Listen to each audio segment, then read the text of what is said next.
정직한 에이브.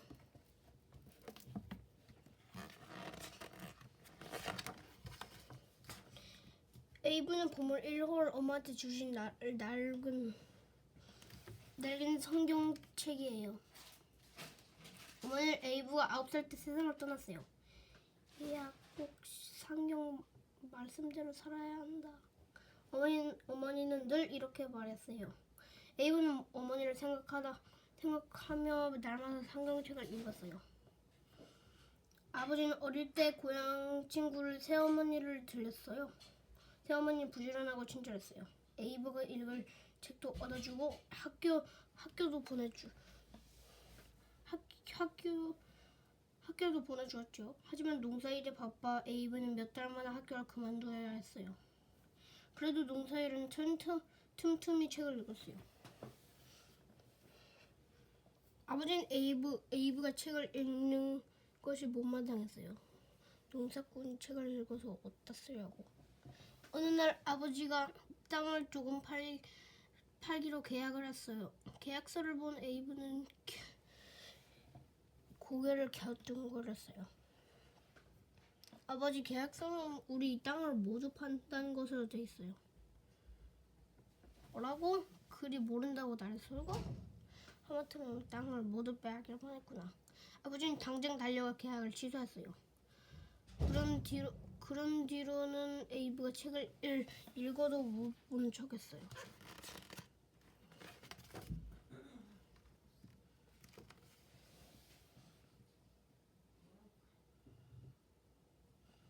(18) 살이 된 에이브는 나룻배 시공으로 일했어요. 인디애나와 켄터키 사이에 오하이오 강이 흘러요. 에이브는 인디애나 쪽에서 일했지요. 그런데 어느 날 허가도 안 맞고 이런다며 켄터키 백사공들이 에이브를 고소했어요. 에이브는 켄터키 재판을 받았어요. 백사공이 되려면 켄터키에서 허가가 필요합니다.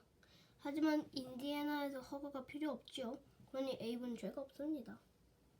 잘못하면 죄 없이 감옥살이를 할 뻔했어요. 그 일을 겪은 뒤 에이브는 꼭 법을 배워야겠다고 마음먹었어요.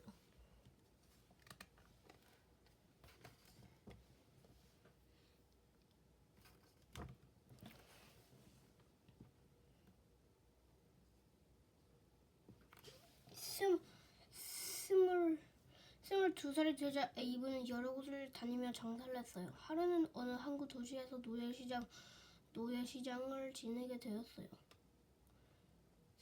쇠사을 묶인 흑인 노예들은 물건처럼 사고 팔았어요. 흑인 여자가 백인 남자와 손이 마구 끌려갈 때였어요. 갑자기 옆에 있던 흑인 아이가 울부짖었어요. 흑인 여자의 딸이었던 거예요. 흑인 여자는 얼른서 딸 아이도 데려가 달라고 사정했어요. 하지만 백인 남자는 들은 척도 않고 흑인 여자만 끌고 갔어요. 에이브는 큰 충격을 받았어요. 사람은 짐승처럼 다루고 부모, 자식까지 잘못하니. 그러자 옆에 있던 동생이 말했어요. 형, 흑인은 사람이 아니야. 노예일 뿐이지. 에이브는 가슴이 답답했어요. 에이브는 노예시장을 떠나며 굳게 다짐했어요. 언젠가 꼭 흑인들이 자유롭게 해줄 거야.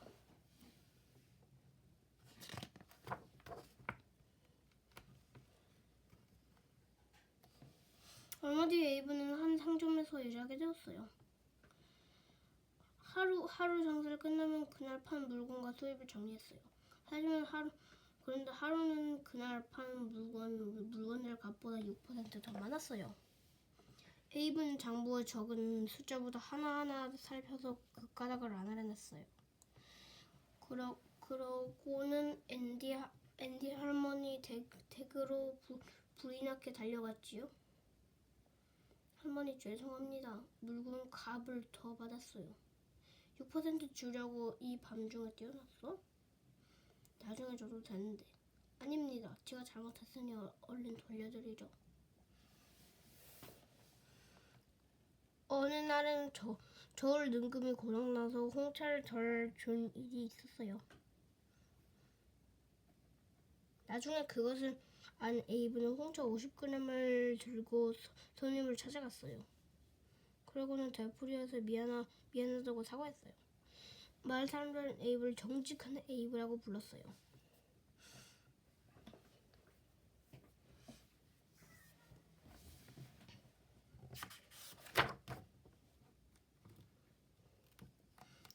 하루 마을 사람들은 에이브를 찾아왔어요.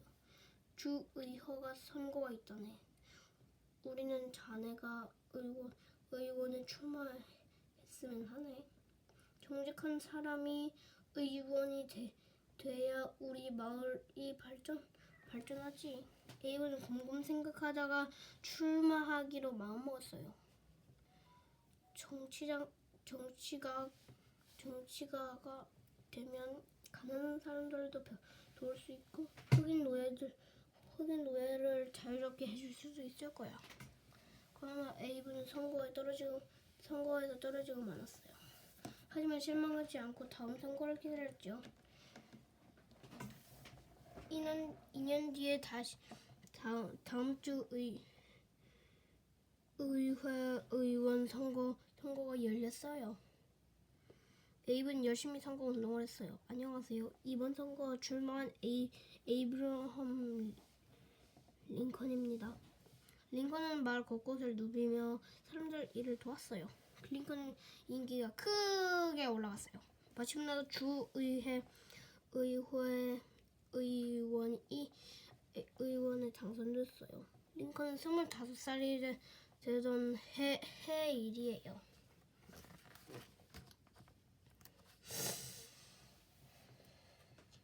주의회 의원이 된 링컨은 주민들 사정을 하나하나 살폈어요. 많은 사람들이 변호사에게 줄 돈이 없어서 억울하게 감옥살이해야 한다는 사실도 알게 되었지요. 내가 변호사가 되어 가난한 주민들을 돕자. 링컨은 법률 공부를 시작했어요. 그리고 2년 만인 27살에 변호사가 되었어요. 변호사가 된 링컨은 돈을 받지 않거나 아주 조금 받고 가난한 사람들을 변호해 주었어요. 그래서 재산을 많이 모으지 못했지만 힘없는 사람들을 돕는다는 생각은 늘 마음이 뿌듯했지요.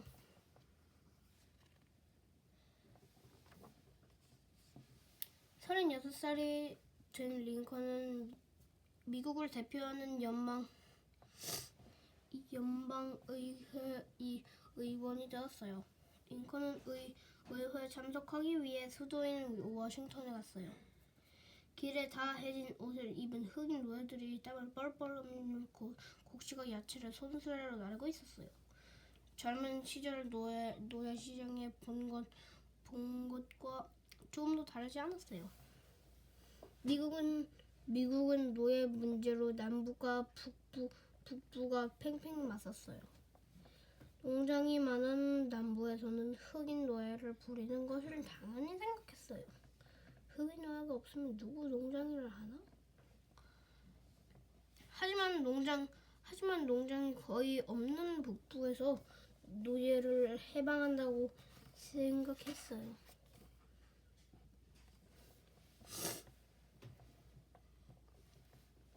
49살이 된 링컨은 상원 의원의 선거를 출마했어요. 링컨은 맞붙은 상대 더글라스였어요. 링컨은 노예제를 반대했어요. 더글라스는 노예제를 창성했어요.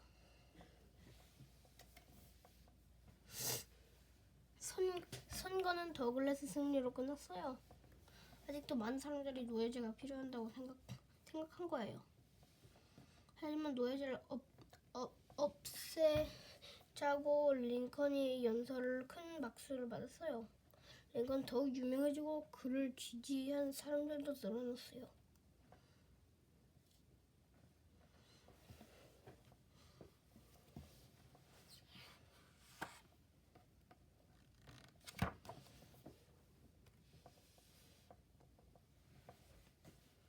(2년) 뒤 대통령 선거가 열렸어요. 노예제가 없다면 대통령이 되어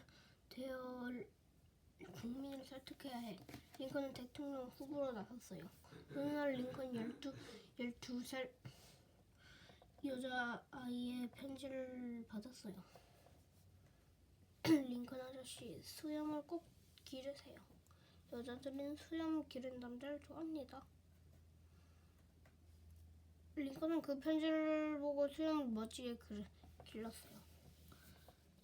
1860년 12월 6일 선거가 끝난 다음 날 새벽 기쁜 소식이 날아왔어요. 링컨은 미국 제16대 대통령으로 당선된 거예요.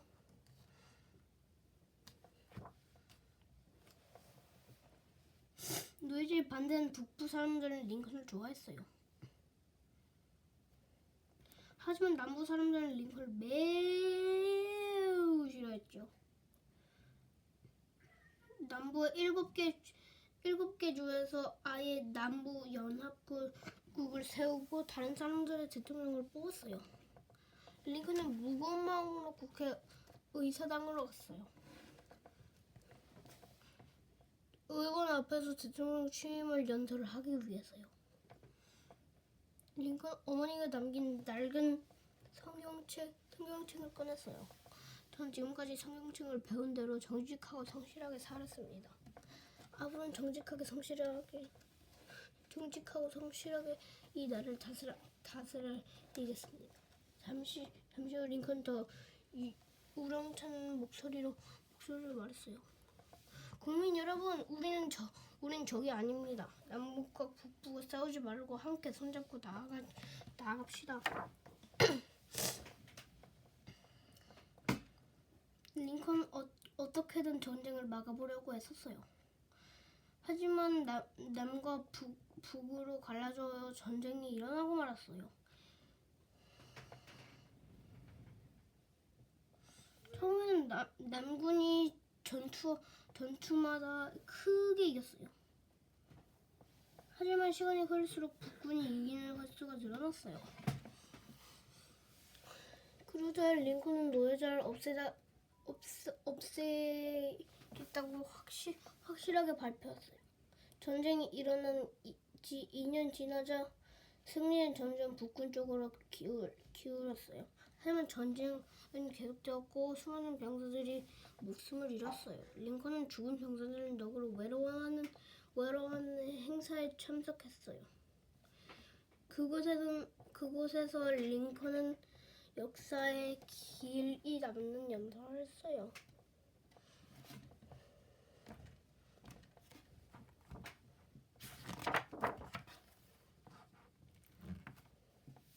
전쟁이 일어난 지 4년 지난 1865년 4월 북군이 남부 연합국의 수도를 손안에 넣었어요. 남군은 항복하고 전쟁은 북군 승리로 끝났지요. 링컨은 남부 연합국을 수도에 가자 흑인이 몰려들었어요. 우리가 정말 자유해지는 겁니다. 이제 노예가 아니에요? 흑인 아주머니가 무릎을 꿇고 물었어요. 링컨은 흑인 아주머니를 이렇게 세우며 말했지요. 그렇습니다. 이제 사람들 앞에서는 절대 무릎 꿇지 마세요. 여러분은 무릎을 꿇어야 할 분이 하나님 한 분이랍니다.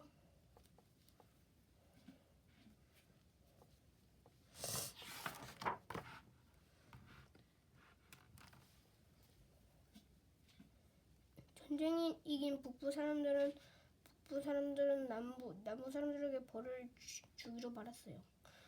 그러나 링컨은 남과 북이 손잡고 함께 미국을 일으키자고 속도했어요.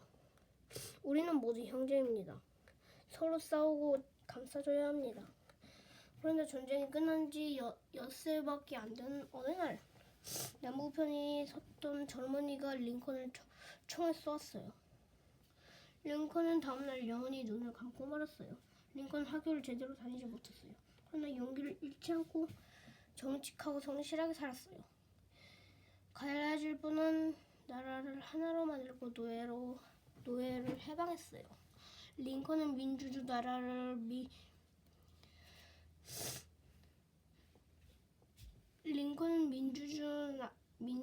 나라 미국을 만든 대통령으로 온 세상 존경을 받습니다.